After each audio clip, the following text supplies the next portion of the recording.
রাজনৈতিক হীনমন্যতা থেকেই এটা আমার উপরে করা হয়েছে। এটা কোনো টিকবে না। আমার জনপ্রিয়তা এখানে অনেক বেশি। আমি বিপুল ভোটে পরাজয় করে সংসদে যাব।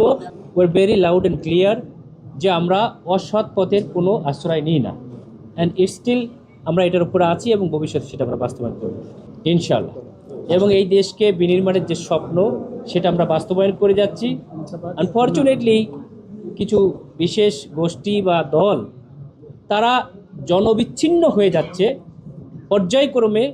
জনবিচ্ছিন্ন হওয়ার কারণে তারা যখন জনগণের কাছে কোনো প্রশ্রয় পাচ্ছে না এবং আমার আকাশচুম্বী জনপ্রিয়তা দেখে সেখানে প্রার্থী চেঞ্জ করেছে, কিন্তু এরপরও ক্ষান্ত হয় নাই।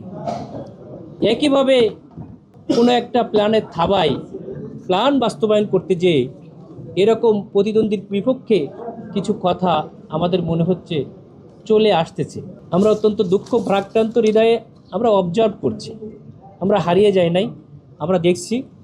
আমরা এটার উত্তর দেব এবং এই উত্তর দেওয়ার মাধ্যমে সত্য আপনারা জানবেন এবং আরও অনেক সত্য বের হয়ে আসবে ইনশাল্লাহ। সাংবাদিক এবং শিক্ষক যদি তাদের নৈতিকতা কোনো দলের কাছে বন্ধকি রেখে ময়দানে আসে, তাহলে সেইখানে কিন্তু স্বৈরাচার আবার জন্ম নেবে।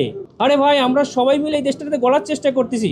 আপনি আমি নয় না খেয়ে থাকবো, নয় ঘাস পাতা খেয়ে থাকবো, তারপর নিজের নৈতিকতাকে বিক্রি করবো না, এই প্রতিজ্ঞা করেন আপনারা একটা আসলে আগে আমার কাছে শুনতে হবে যে এটা সঠিক কিনা, এটা জানতে হবে। আমি তো একদিনের ডাক্তার না, আমি এবার কাজ করছি যেখানে জয়েন্ট কমিশন ইন্টারন্যাশনাল তারা আমার সিবি সবসময় 3 বছর অন্তত ভেরিফাই করছে। সুতরাং 18 বছরের সমস্যা হলো না, হঠাৎ করে কেন হলো এটা আপনারা আগে এইভাবে না করে আগে জানলে আরও ভালো হতো বলে আপনার কাছে আমরা আশা করি।